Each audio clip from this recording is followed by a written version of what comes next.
guys ready? Be very intense during this conversation. It's going to be very intense. Just look into the camera the whole time. Welcome back, because we're talking about intensity today. I think there's been quite a bit of discussion on it. I don't know, it kind of got, it's been online. I've kind of seen some stuff, some people talking about it. And I can relate to this, I think, with the confusion, because there's a lot of information about it. And I think there's some people that have a very good kind of, I want to say like intrinsic, natural understanding of this. And then there are many that just don't. But intensity is a super important topic to talk about. We use the term all the time. What is the intensity? There's a thing that kind of goes along with that with regard to the term intention. And then people hear us talking about volume, and the things that really go into a lot of exercise program are how much volume and how much intensity, and balancing those things over time. So I wanted to talk with you guys about intensity today and kind of try and clear this up for the people that may be having a little bit of a tough time understanding what it is and how to manage it. Because I think it can mean different things to different people. But when you're in the strength and conditioning world or human performance world, on the intensity side of things, it's typically measured in things like load, like how much weight is on the bar, how much weight are we moving. It can also be measured in like heart rate, so intensity levels there, and like what is our cardiorespiratory system doing. We're working through different energy systems. And that would be like more related to like the capacity side of training versus like the intensity with regard to like weights or loads, and more specifically to like measure against like a 1 rep maximum would be like more strength and hypertrophy. And then there's the power component, speed and power component, which is going to be like time, distance covered, or could also be things like force production if we're looking at things like force plates or whatever else. And obviously velocity when we're talking about like bar speed, or again, going back to like sprinting, we're talking about distance and velocity. So the other side of it, because it can mean different things to different people, we talk about intensity is how hard are they working? And more specifically, I think we use the term effort. Like, what is the effort level? So when looking at those kind of two different things, it can mean two different things, but they are interrelated and they work side by side. It's important to have a strong understanding of what those things are. And I think that's where the confusion lies, is that there's not necessarily a strong understanding between the two. I think most people understand if they go to the gym, and I think people want to understand, like, yeah, if I want to get bigger and stronger, if we're talking specifically about strength, and I think we focus this conversation more to that. How do I get stronger? How do I build more muscle? On that side, they get that, look, I got to lift heavy things. And there's this concept called progressive overload. And so in order for me to continue to get stronger, I need to continually load the body with different stimulus, and that typically is more weight, right? And so that one's an easy thing, I think, for most people to wrap their head around. The other things, they get a little bit more in depth. I think very few people measure velocities or bar speeds, as those are the same thing when we're talking about that. And then on the capacity side, I think people understand heart rate zone, and that, when their heart rate gets really high, they feel like they're putting in a lot of effort, or they have to put in a lot of effort in order to maintain that activity. So, because that's more of a feeling versus something that needs to be measured otherwise, right? Obviously, you put heavy weight in your hands, you can feel it feels relatively heavy, right? But unless you're doing some type of metrics tracking or calculation, it's kind of guesswork.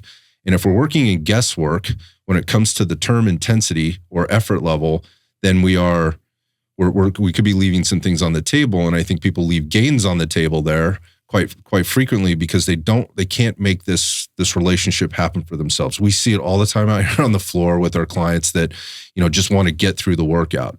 And so effort and intensity needs to be managed constantly.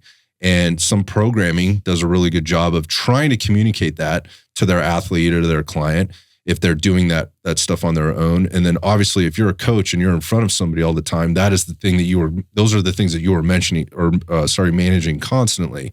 And I think it's tough for people that are out there. Look, I'm just trying to get it all done, dude. I want to be fit. I want to get bigger. I want to get stronger or faster and have more capacity or more endurance and things like that. Just tell me what to do. And this is where things get dumbed down, and they also get conflated. And again, that just with this term intensity, it gets conflated with like, well, RPE versus on the metric side of things, like reps and reserve. And then you start hearing people are talking about like one is better than the other, or they both suck, or whatever else. And I think that's confusing for people. So I was hoping maybe we could kind of clear the air on that, maybe give some things for people to kind of think about that they can go back and apply in the gym like today at their workout, and maybe check in on these two things. I think I think for a lot of this, there's kind of two ways to think about this. Is one, there is the learning as the individual to regulate your intensity based off of even a specific like area of fitness, even if it is something that you are a little bit more well-versed in, but learning to what the prescribed intensity or effort should be for that thing. So if we're thinking like capacity, yes, you are really good with capacity work and you know how to push effort on that.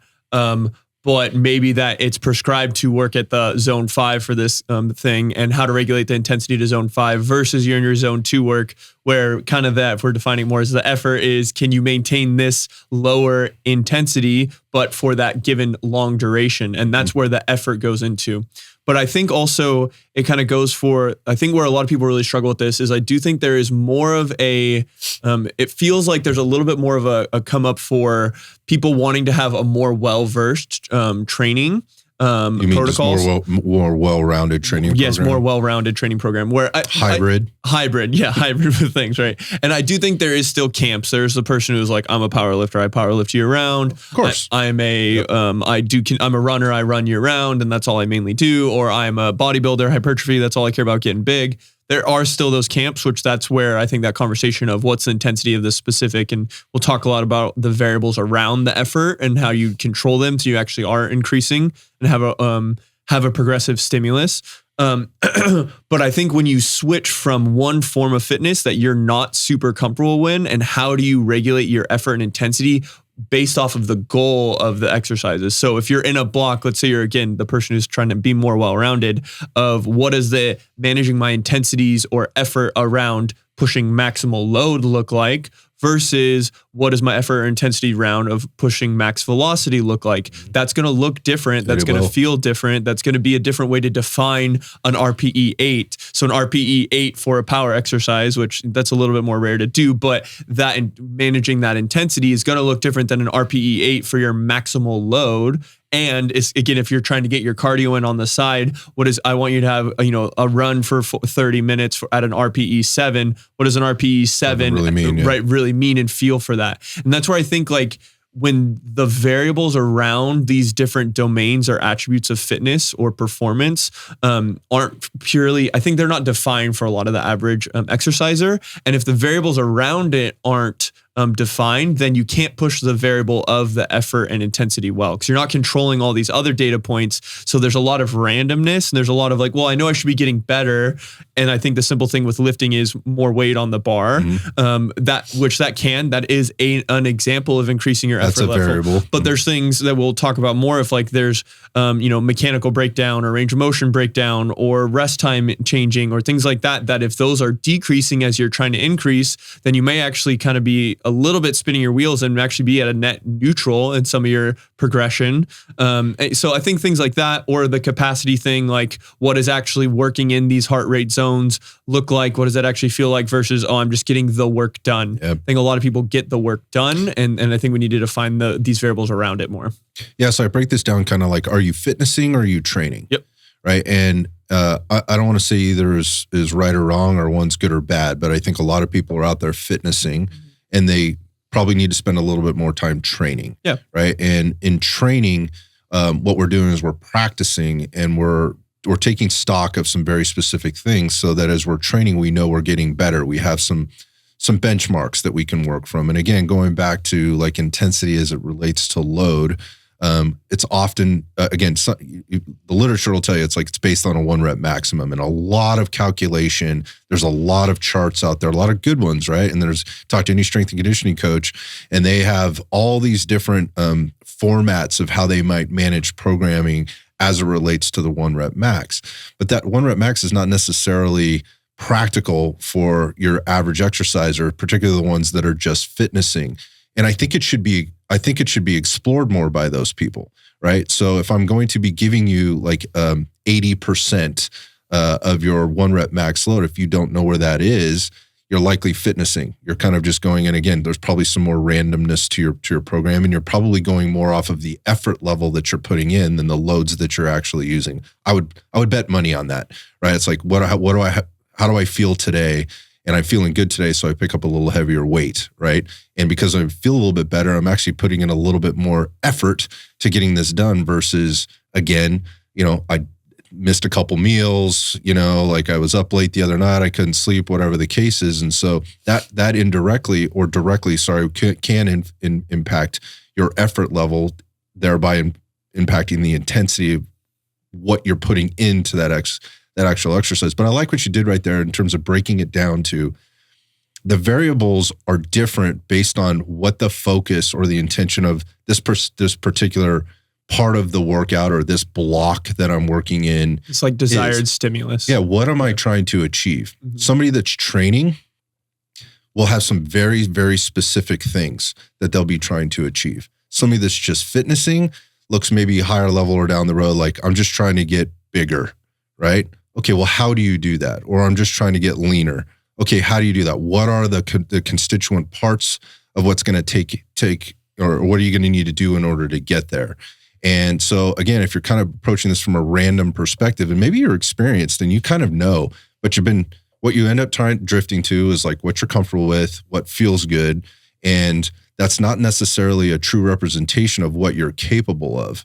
And it also takes, I think a lot of times it's distracting because I know I'm good at this thing and I know I'm putting in good effort and intensity levels here for the thing that I'm doing, but I'm not doing that in these other things, which could be contributing to how much more intensity and effort I could be putting into the things that I'm really good at, right? So, I kind of drift away from the things that I'm, number one, I'm not good at. And even if I am doing them out of spite, right? I'm just like, I know I got to do these Bulgarian split squats. I fucking hate these things though. These things suck.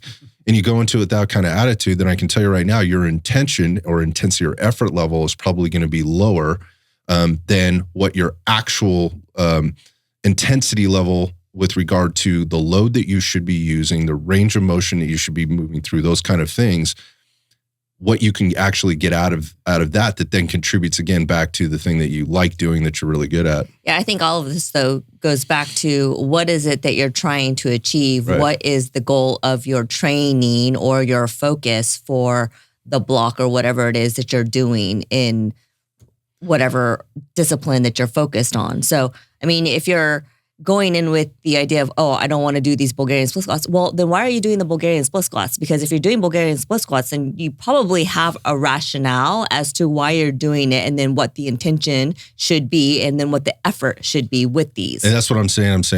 I think there's a large population of people that don't have that. Well, yeah. Right? Yeah. And go ahead. Or don't so that's where I'm going back. Because whether they don't understand it or they don't want to understand it, those could be two different things, but I don't think that most people know. Yeah, and I'm just saying then if you don't know, then I would question, stop and pause for a second as to what are you doing? Yep. Yeah. Everything you're doing should be contributing to something else. There should be, like, we're trying to achieve this adaptation. If we're keeping this around more like strength and hypertrophy, we're trying to get stronger, trying to put on a little bit of muscle.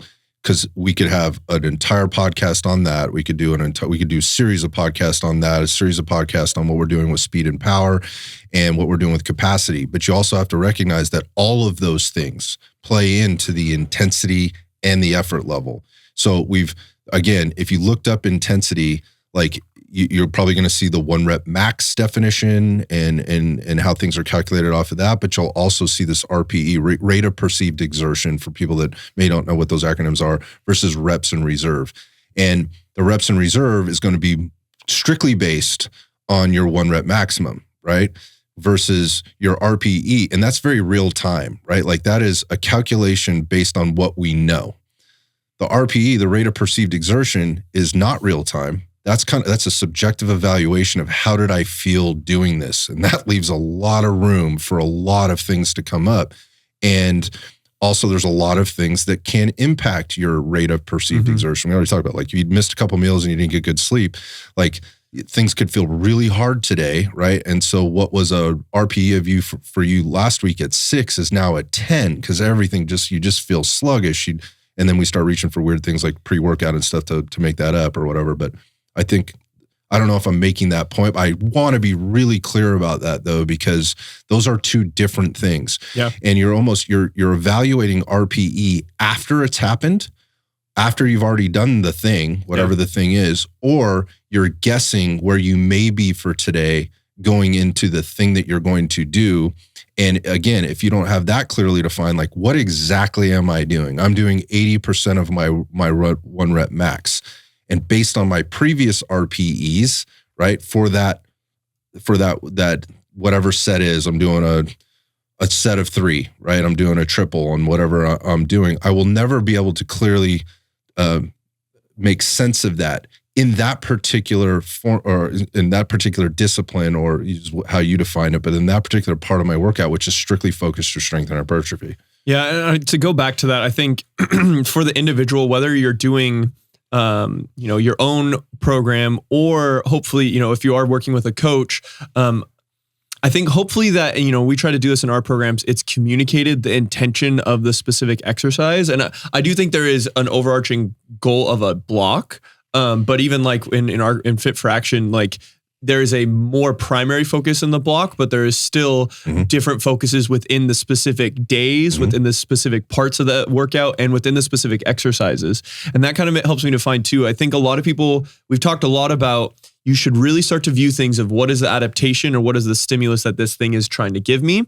And this can be different based on very different exercises. And it can be the different intentions of the effort in the exact same exercise. So you can do a Bulgarian split squat in a way where the goal is, I want really a good mechanical tension and I want to get to a high, close to proximity to failure with good mechanics that I am trying to simulate muscle hypertrophy. You can do it more based on velocity. You can do it for a lot of reps and do it based on conditioning. And my point is that the effort and the intensity and the intention around the exercise is much more important to define versus what are just, I think people kind of see these different exercises. Sets. Just reps and sets. I'm supposed to do this or I'm supposed to do that. And I think for the individual, either whether you're trying to understand that from your coach or understand that for yourself, start to think more, what is your effort and intention for each thing you're doing?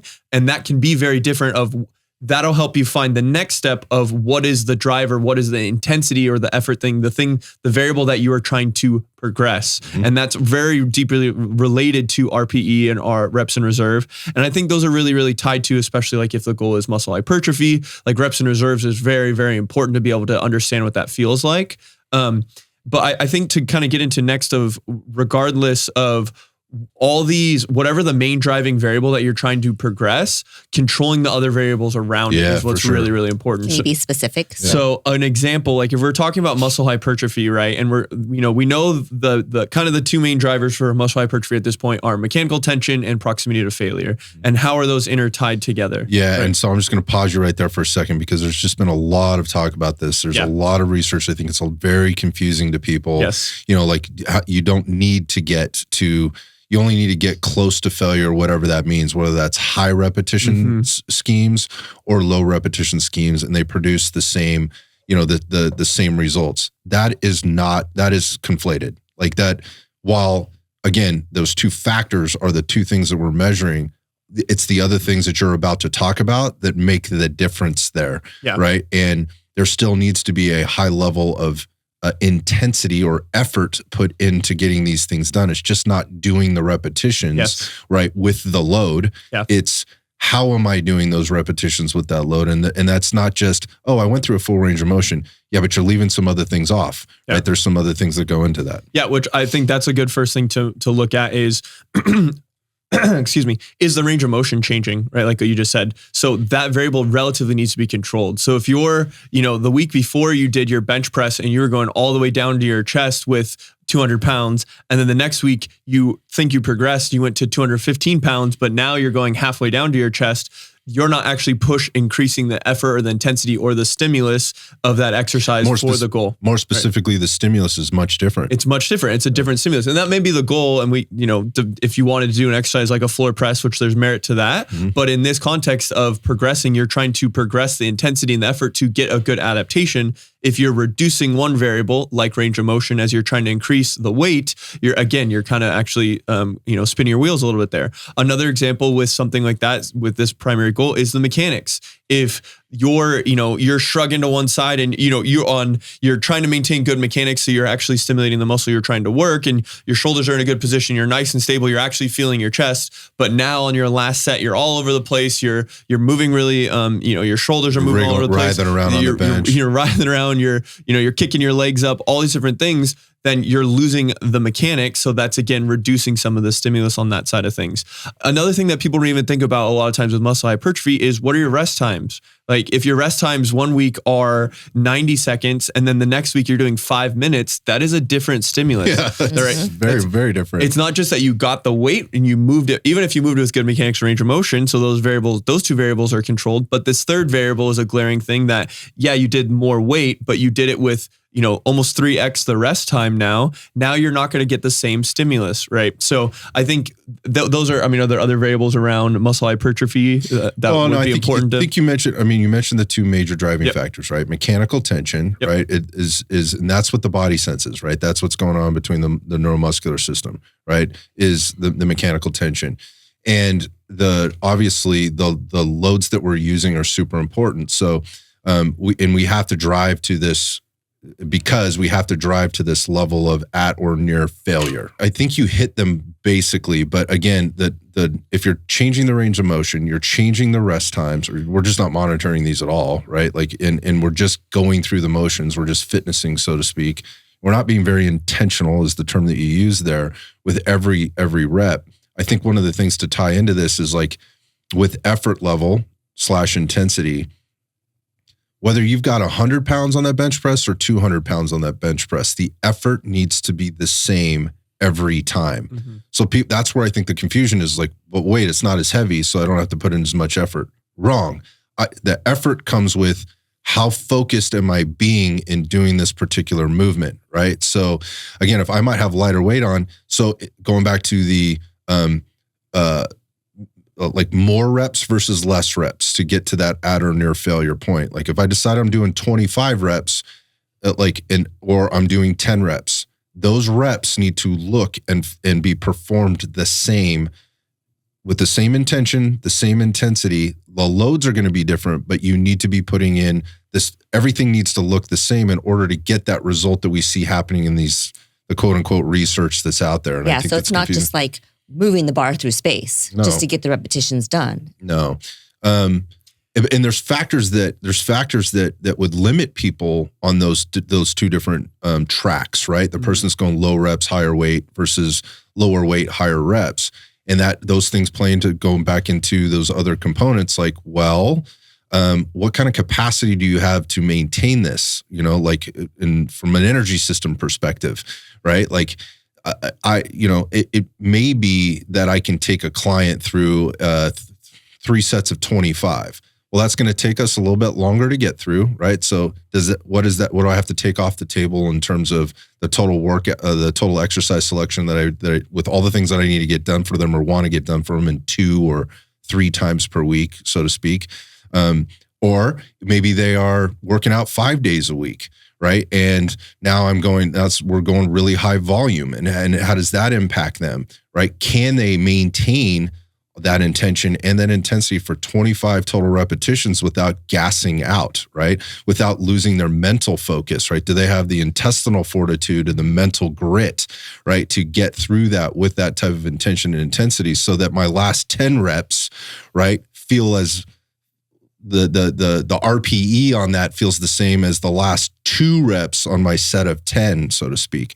And I think the answer to that question is, for most people, they cannot do that. They don't have it in them. Well, and this is where I think sometimes data, can be misleading, because yes, in theory, if you're controlled and you have good mechanics and good range of motion, all these variables are controlled. Yes, you can stimulate muscle growth with 25 reps, but to be able to, with that amount, there's the percentages of variance that can occur in there, from the variance in the rep quality to the load. Like, that's hard to figure out. There's a reason that a lot of times with hypertrophy, it's kind of easy to figure out generally like in your 6 to 12 because it's a good range that's heavy enough to figure out, but also enough volume that you're not just having to put maximal, get to near failure on one rep, right?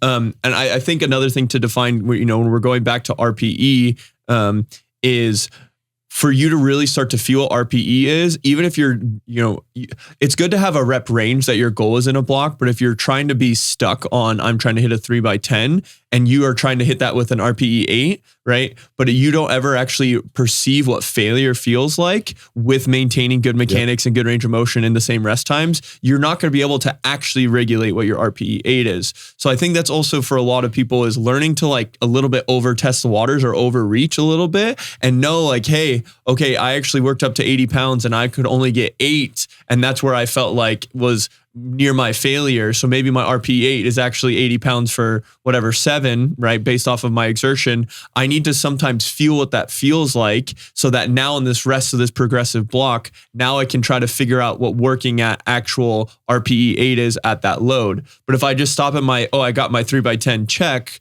at 70 pounds, but that's not actually RPE 8 because you don't actually know what the RPE 10 feels like. And so I think trying to find what that feels like. And again, I'm going to go back to when we're trying to push progression and effort and intensity to have a specific stimulus, the main theory is you need to control the other variables. And I'm going to keep saying that again, because if you get to your 10, but now all these other things you're losing those mechanics, then you're not actually getting to that 10 at the RPE 8 or at a progressive stimulus. Yeah, I would call that you're violating some basic principles exactly that make it very, very tough to find what correct is for you, right? And again, when you start adding the extra variables, and those variables could be additional sets, variables could be additional reps, it could be additional rest time. You mentioned something there about like when things start to break down, and that will look different in these different, whatever your focus is. Again, strength and hypertrophy, maybe it's the mechanics, right? We're trying to put as much mechanical attention through the load to at or near failure in that, and so that could break down. When you start to move into power, speed, and power, it's when we're looking at mechanics, we're looking at bar speed, velocities, right? Yeah. Like when those break down, now we know we're reaching the ends, right? Those things are a little tougher to manage, and especially if you're not familiar, right? And sometimes devices and technology can help you with that. So if you don't have that available to you and you're not really in tune with all this stuff, like this is where those variables change. And then when you get into your capacity, programming, like, where am I in my zones here? How much do I have left in the tank before I spill into upper zones 4 and into zone 5 when everything kind of falls apart? And I just simply don't have, right, the gas in the tank, the fuel in the tank to continue to do what I'm doing. And those are so bringing it all the way back to the strength and hypertrophy side of things, like in order for you to be working at that RPE, you need to know what level 10, more specifically, you need to know what like level 11 is, right? On the scale of 1 to 10. You have to go to failure.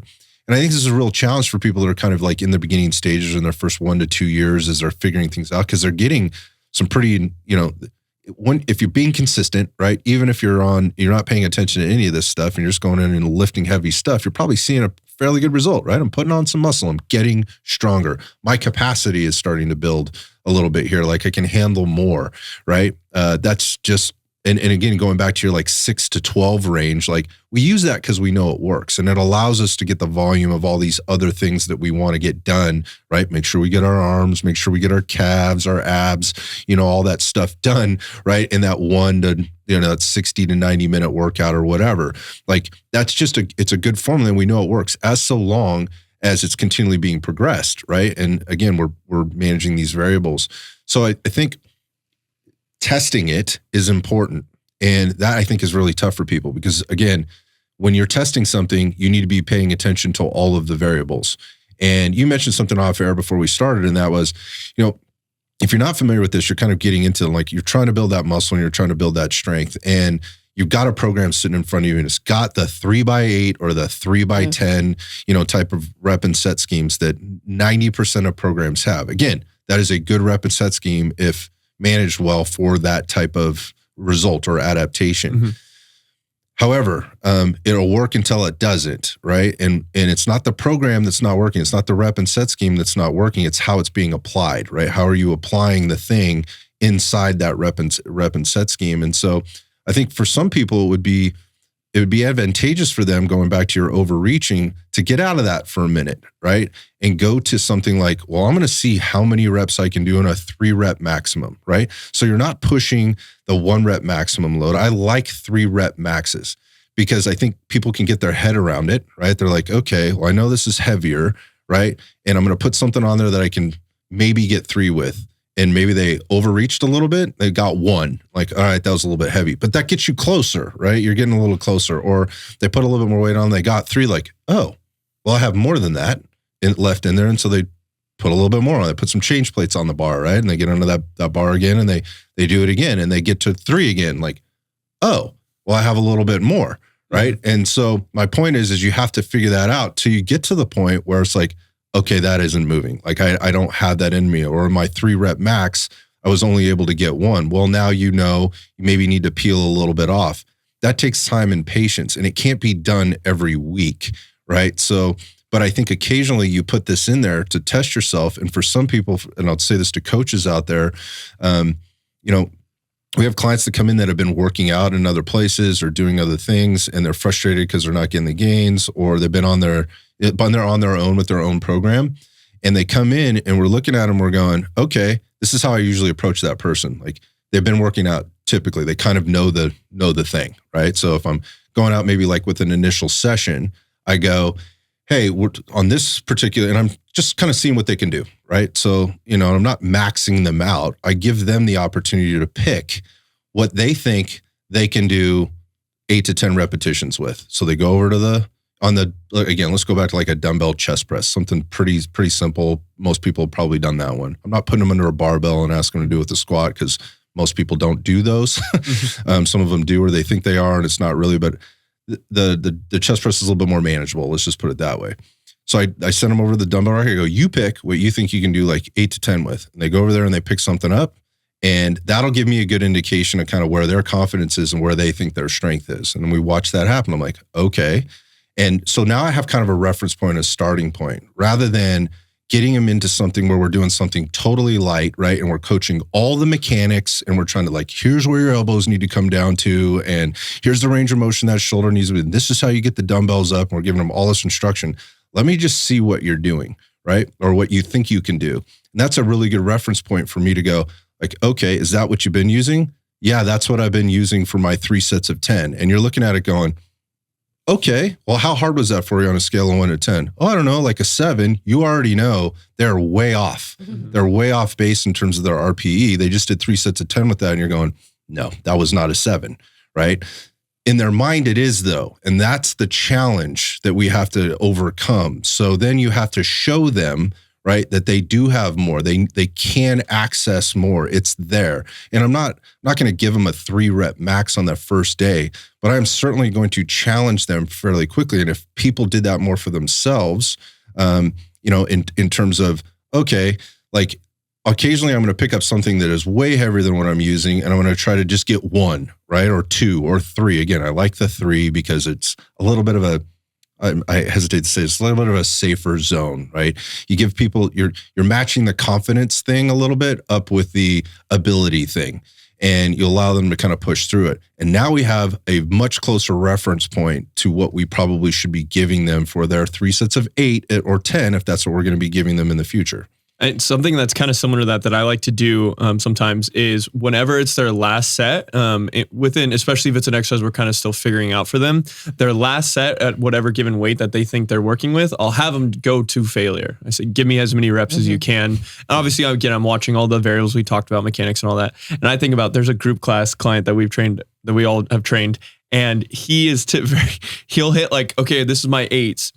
And there was been a couple times where like on bench where he hits a weight. He's like, yeah, this is for my 8. He had one time where he literally hit it for 20 reps. Yes. Like, what have you been doing? And I went, what are you doing? I was like, what are you doing? And that's happened to hit with him specifically multiple times where he's like, yeah, this feels like a good hard for 8. I'm like, okay, give me to failure with good mechanics. And he hits 20. So sometimes, again, don't just check the box of getting your reps in of actually go and try to push to failure, get a spotter, get in a situation that you're safe, whatever, with dumbbells, they're easy to chuck if you fail, like things like that. And try to actually test the waters, and whether it's the 3-rep max and testing more of the maximal load, or it's trying to go to failure in your reps. So you actually can get an idea of like, oh, hey, I just hit 15. So now I know next week when I hit these, I should bump up my load to try to get close to that 8 to 10 range by a good amount. So that's another way to kind of test it out. But again, if you never ever feel what actual failure feels like gun to your head, actual failure feels like,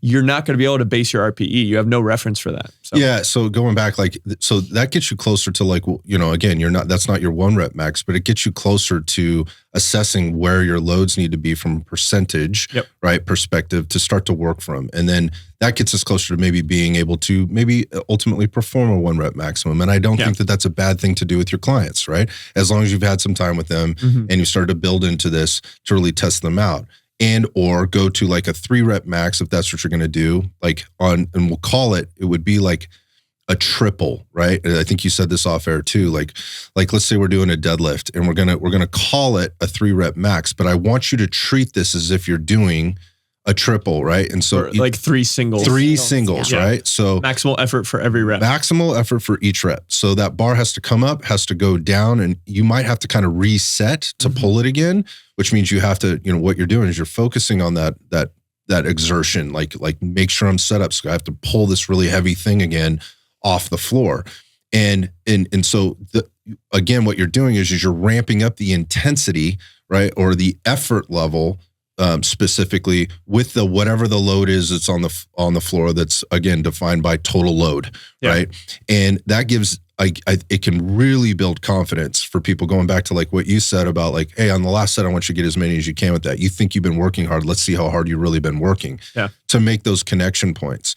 And it's a little bit easier from a coach to the client perspective, but I think for people that are working on their own out there, they never think about this stuff. They're like, oh, I think I'm working, like I'm working at it at this, this intensity level that's going to get me where, and it probably did for a while.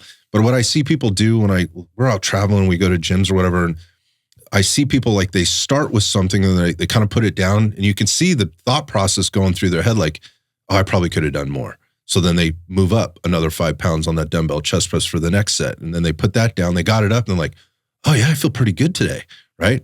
And then they pick up the next set. So now they move up another 5 pounds, and they pick that up and they get that 10 reps again. Well, dude, if you could have done that 10 reps at the end with that weight, you should have started with that weight at the beginning. What's the worst that happens? You get to your 3rd set now and you hit failure or very close to it where you have to bail, right? You have to drop the dumbbells. You would have gotten way more out of that, right? If you would have gotten way more out of that in terms of what your ability level is, what you can access, if you had done that versus like the build up set or the pyramid set, if you want to call it that, moving from lower weight to higher weight. And I see that happening a ton in the gym. I think there's value to this if we're moving into something that's much heavier, later in the workout or something like that. There could be some value to this but what are we doing? To me, that's a build set, right? Mm-hmm. To me, that's a build set. That is not working at 3 sets of 10 to 2 RIR. Hey, that's junk volume. If you can do 2 sets, that's exactly 10, where I was going. That's not even a build set. That's just junk volume, because your build set should have been something that's stimulating. But but I worked hard, Cece. I mean, I felt like that was kind of hard. I worked hard today. Like, look at me. I'm pushing more weight. Yeah, it's not about feelings. You should have been. The point is, you should have been pushing that weight at the beginning, right? You should have picked that up first. Yes, maybe you need to do a build set of 3 to 5 or whatever to kind of get some things going with 50% of that load, right? To kind of wake things up depending on what your warm up does or doesn't look like. And things like that, practice form, switch on the nervous system and be ready to go. Get your head straight about it.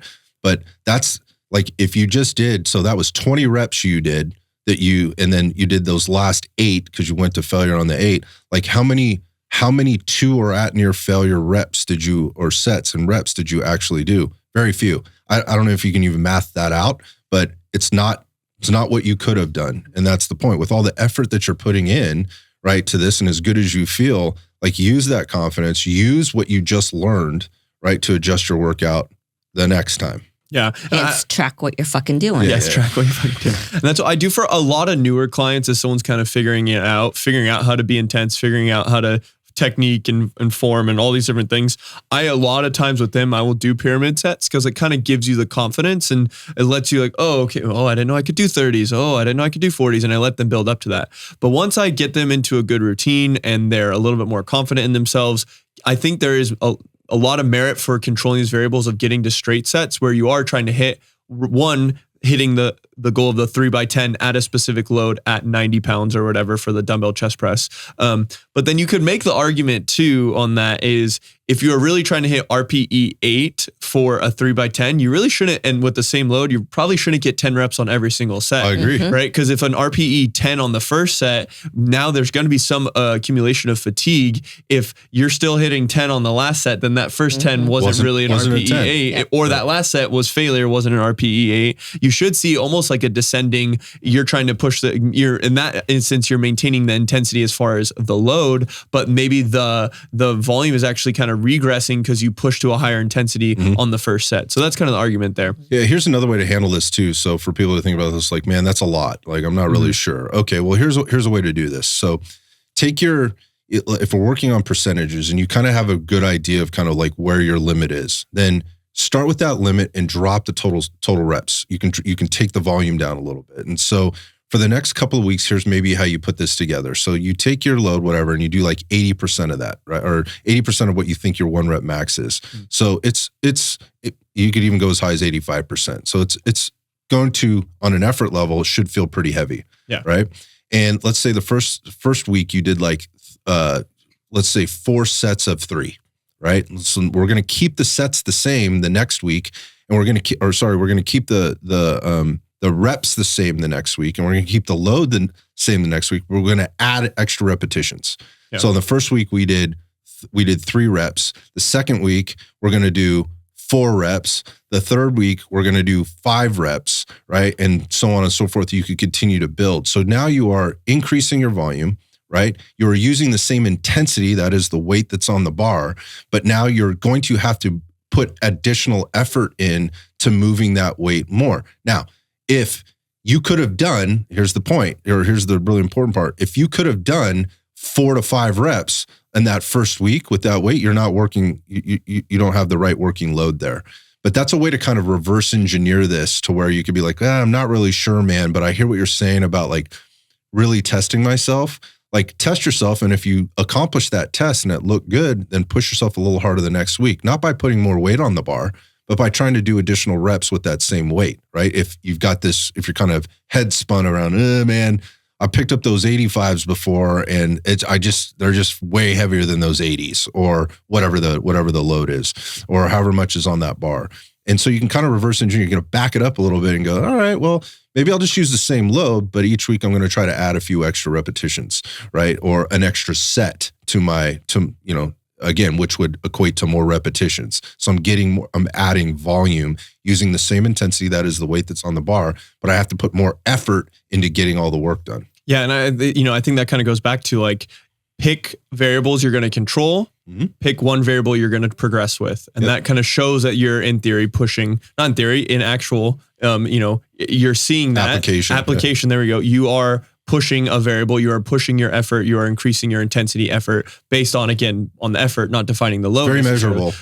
So control more variables than you have been controlling, push one variable. Don't try to push multiple variables at all the times, because then you're actually not being able to track and see what those variables are, that you are increasing and improving in. I think this kind of is, hopefully this makes a lot of sense as far as specific lifting. Progressive overload, getting stronger. I want to get stronger, put on more muscle. Where I think it's a little bit more confusing for people is like you mentioned a little bit, we talked about power, something like that. And really it's the same principles, but it just looks different with that type of exercise with that different intention. So the same principles of pick variables you're going to control, pick variables you're going to, you're going to push the envelope, push forward with. So it is hard to find an RPE 8 for a med ball slam. Like that's hard to find. So RPE, RIR might not really be the metrics you want to control for something like a power exercise. And you may not have a device that measures your meters per second, but you can start to find some objective data that you can control, because the main driver you want to push, relatively speaking, in a power exercise for a lot of them is primarily the velocity, right? There might be a case in like a mid-range, like a clean, like yes, you do want to increase less load, but what is the main driver of that block? It's a factor of time. It's a factor, right? But right now, let's talk about like a med ball exercise that you're trying to actually make sure you're getting the stimulus of a power, increased effort and intensity from improving power with that med ball exercise. The main driver shouldn't be, I'm going to grab an 8-pound this week. Now I'm going to grab a 12-pound next week. I'm going to grab a 16-pound, which I think a lot of people do. But you can start to control other factors with using that same load. And I want to push that velocity. Some ways to think about that, especially with like a med ball, is what's the sound like? If you're throwing it into the wall, the sound should be louder and louder if it's the same surface. And that gives you a reference of either one, are you actually not tapping into the same intensity you had last time? Or is that intensity improving week over week? Mm-hmm. Another good way to start to see improvement in velocity without having a device that measures meters per second is record yourself. Mm-hmm. Either you have a coach who's well-versed to kind of be able to see this, is you always have a little bit more in the gas tank with velocity with power-based training than you think. You can always push that gas pedal a little bit harder. And I think a lot of people just think this is an exercise that a lot of people just get the work done. I did my 5 med ball slams, but is it getting louder? Is the velocity increasing, or is the velocity at least staying the same? And maybe you are increasing a little bit of the volume or through those metrics, but you're controlling these metrics and then you're trying to push the envelope with that. So what were you going to say? No.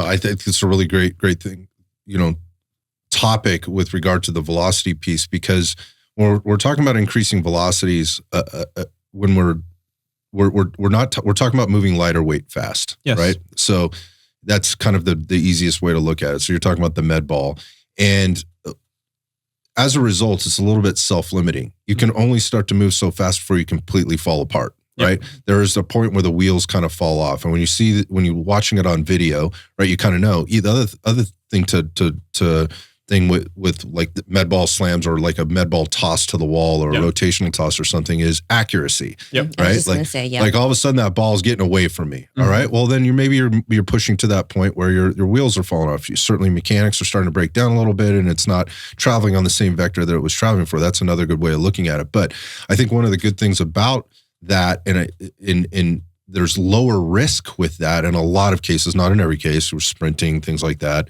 But it's more self-limiting, right? Versus like you're being limited by the weight on the bar, right? With this one, it's easier to move through that fuller range of motion, right? Until it isn't, right? And that's when the wheels are falling off. But it's a little bit more self-limiting in that it's, what could you get hurt or injured? Yeah, I never like to make these things about that. But my point being is like you'll feel it. Like you'll feel it, and you'll know like, okay, that was my 100%. That was my level 10. If I just back this off a little bit, where is the middle ground? I hear people talking about this in some other relative things in terms of working in RP and how fast they're trying to move. But when the weight doesn't change and all we're trying to move, we're not really trying to change the weight. We're just trying to change how fast and accurately we can move it. Again, I think that the self-limiting factors there allow people to kind of be okay, or you should feel maybe a little bit more comfortable going until the wheels fall off. Like get after it and find out what happens, right? And then you'll know, just like getting over the bar, right? Put a little bit more weight on there and let's give it a go and let's see what happens.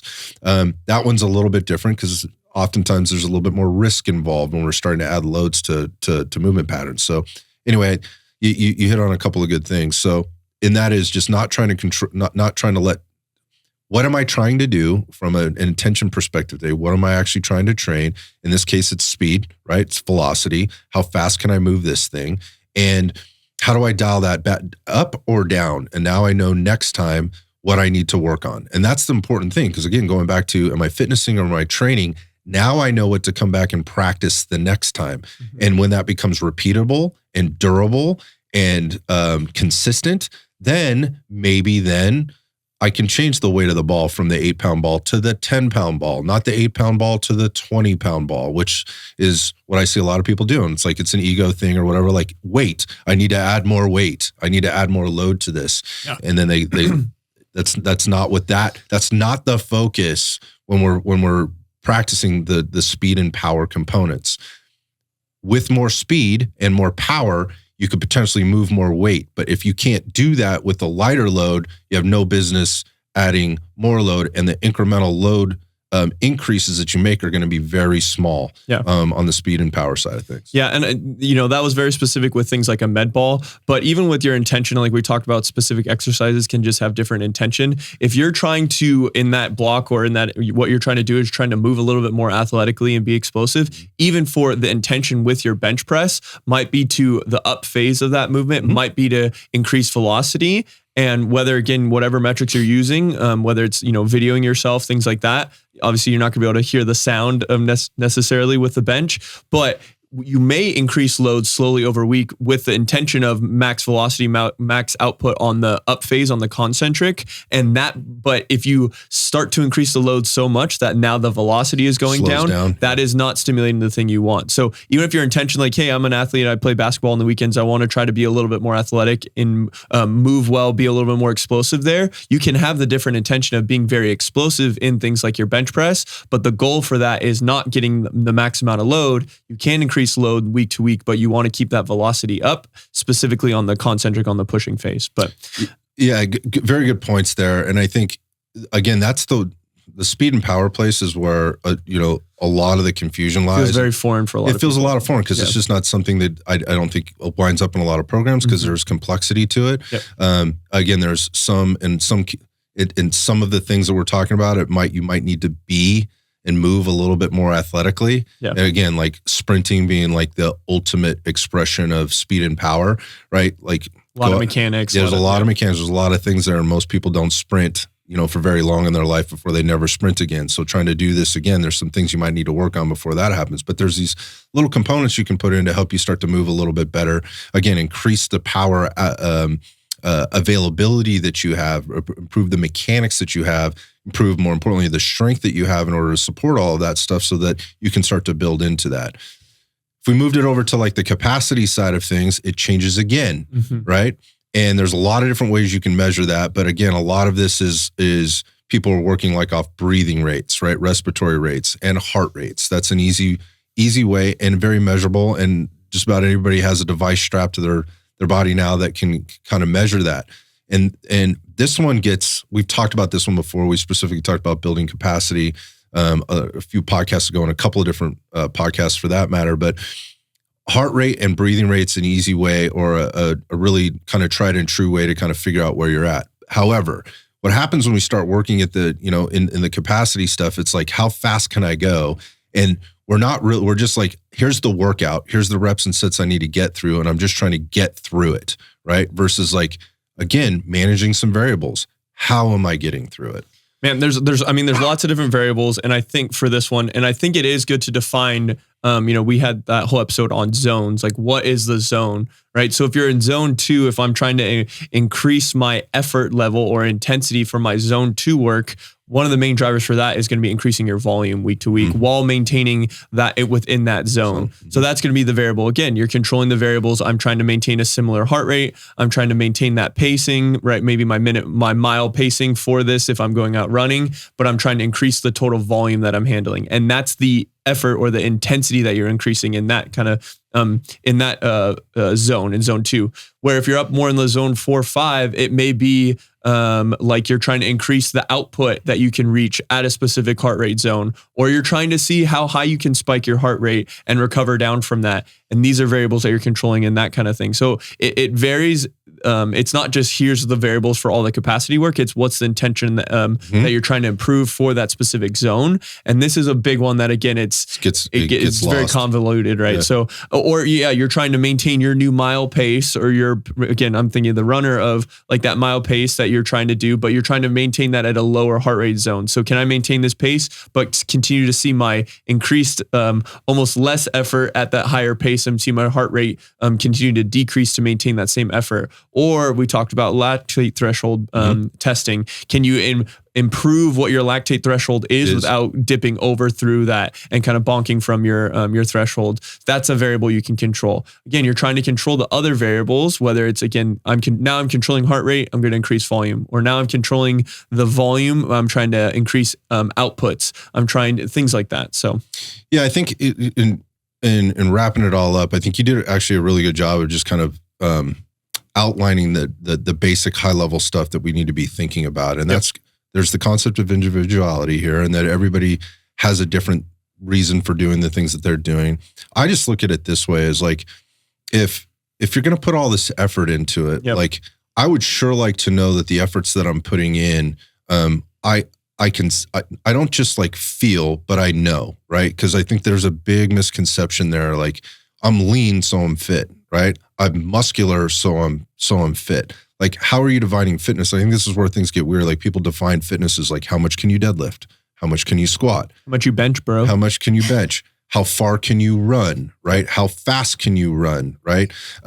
How fast can you get through that workout of the day, depending on what it is, you know, what exercise modality or camp you've joined, you know, whatever that's, High Rocks or CrossFit or Orange Theory or something like that. I don't think any of that's bad. I just think for me, where is this going? Like, and where is this taking me, and how do I improve it? And when things come up, like along the way, because inevitably things will, like when I'm like, I don't know how much stronger I really need to be. Like, so what do I need to adjust here? And how do I maintain the strength that I have so that I don't move backwards? And all of these things are a factor in that. Like, and again, so from a metrics perspective, I know people are just like, dude, I just want to work out, bro. I just want to work out. I just want to look good naked. I get that. There's all the things we're talking about will help you get there and stay there. But I see people going back and forth and getting lost in things. And then when it comes to a point where they're like, man, I need to really improve this. And I was doing, and when I felt my best, right, I was doing these things. And they reach back to that, trying to recreate or recapture the way they felt. But because they don't know what they actually did, right, they are just kind of grasping at straws. And when it doesn't work out the way that they thought it should or that they wanted to, then it starts getting weird. It's like, oh, this program's broken. I need to go over here, or I need this device, or I need this gadget, or I need this workout, you know, place to go to, because that's going to fix my problem, because the guys that I see working out there look the way I want to look. But if you didn't pay attention to any of this stuff, or you don't have at least a base level understanding of it, it gets really confusing. I see people get frustrated doing it, and they end up trying to do more than they need to, or way too much too fast. And they jump into this stuff, and they get themselves confused. And then they join a camp, or they start researching. And man, if I was a person now that was trying to enter into the workout world, right, and just trying to be healthy, oh my God. Yeah. Like, man, there's so much information coming at people right now. And at the end of the day, it really boils down to some really basic principles that are complex, right? The deeper you dig into them, they get very complex. But if I just focused on a couple of things, right, and I paid a little closer attention to how I was doing those couple of things, man, people could get so much more out of this. And I think they'd be putting themselves in a much better position to understand the formula that works for them at whatever point in life they might get to. Yeah, look, like we went over a lot of different variables and a lot of different considerations for all these different areas of fitness and things that you can improve. And that's what we're going through as a mindset, as a coach, as an experienced coach, right? And for you as an individual, especially if you're doing this on your own, like the less you've been tracking or being aware, or being dialed in with, the more that, you know, we said that is gonna, you need, you know, more steps you need to take to get to this end point where you're controlling these things. But for right now, wherever you're at, whatever you have been controlling, try to just control one more variable than you currently have been. So maybe you haven't really ever thought about your rest times in your lifts. Think about your rest times. Or maybe you haven't really thought about your mechanics or your range of motion, and pick that one variable to control, and control that variable as you continue to try to progress in with your effort and intensity on the other things that you kind of already know, the typical things, the load, the distance in the run, things like that. But pick one variable, pick one thing from each of these things that you haven't been doing, and start to have more awareness and control there. And this will allow you to move the lever of the thing that you're actually trying to improve on, and increase that continued progressive stimulus. Yeah, I know it's a lot for people. Again, there's a lot of things that's really solid advice. And I think that's the problem, is people are being flooded with all this information and they're not sure what to do. And they end up defaulting back to kind of what they know or what's worked for them in the past. And if you just made a small adjustment, and it's typically the small adjustments over time. So if you left anything out there, it's be consistent with that for a while, so that you know how it impacts you, right? And you know what you're doing. And for God's sakes, like, take some notes, right? Take some notes. maybe you're not that person that tracks every single rep, every single set. That's fine. I don't do that either, but I know what my plan is, and I just stick to that. It's like on the meals, on the eating or nutrition side of things. Like, I don't need to track everything I eat because I eat the same damn thing every single day. Like, and once you get into that, which is really what training should be, training is that, and you can make adjustments along the way for a period of time, but you should be doing those things consistently and then rechecking in and then making the adjustment where appropriate. But if you don't understand how all of that stuff works for you, or where you kind of fit into that matrix of things, or where that thing fits into your matrix of things, whatever it is that you're trying to achieve, I think people get lost and they get frustrated. And as a result, the reason we're even having this conversation is because I've gotten this question several times, and clearly, this is my deduction from what I'm seeing kind of happening online. Other coaches are being asked the same question, right? Or they're running into the same challenge with their clients or the people that they're working with, so they're talking about it more. And the reality of it is none of this stuff is novel. Like, it's the same basic principles. So don't get lost in the sauce with all the other things. You hear us talk about things like, I don't know, we've talked about cluster sets as an example and things like that. Well, those are only cool, right? If the other things that we've already talked about, that's sexy, but it only works, or it's only cool and only really applicable if you've done the basics like you just said. So yeah, I mean, at the end of the day, the whole idea of this was, and we got a little bit deep into some rabbit holes here, but the whole idea is just give people a little bit better perspective. And I think that was great advice to leave them on, which is basically, hey, try to control one thing, outside of in any of those minutes. So if you're trying to be a bodybuilder, think about your rest times, right? If you're trying to be, maybe that's the thing you think about. I don't know, right? If you're trying to improve your speed and power, maybe we do less, right? Do a little bit less and really focus, right, on the intention that you're putting into that thing, your effort level for each thing around and perfect mechanics, right? Maybe that's the thing. Like, it's perfect mechanics, and I'm really focused on that and moving with those mechanics as fast as I can, which means I might actually might mean I have to dial it back a little bit because I'm moving a little out of control. And then on the cardiorespiratory side of things, or the capacity side of things, this thing gets wild. Just because you're breathing heavy, right? Like, that's great. Like, you're probably getting some fitness out of that at some level, but what are you trying to do? Are you trying to push that LTHR? Are you trying to build that aerobic base? Because those are very different things, right? They certainly play into one another, but they're very different things.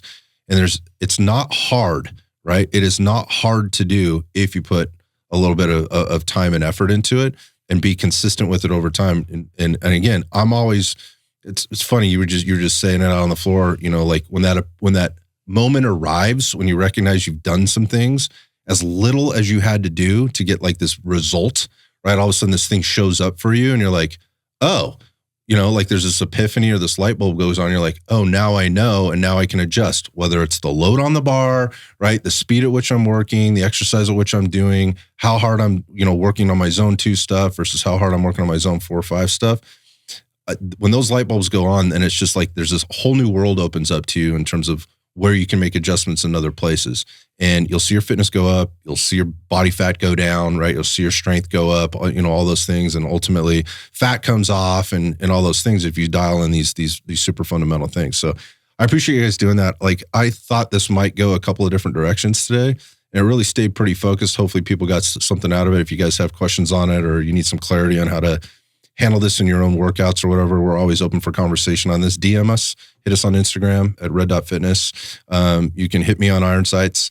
Hit me there, but we're available for this. And if you need just a quick DM, we'll do that for you. Or you can call us, or you schedule an appointment to chat. We can go a little deeper on it. I like phone calls better, if I'm being honest. So me too. I don't like typing all that. Yeah, give us a shout. Give us a shout. We'll talk to you soon.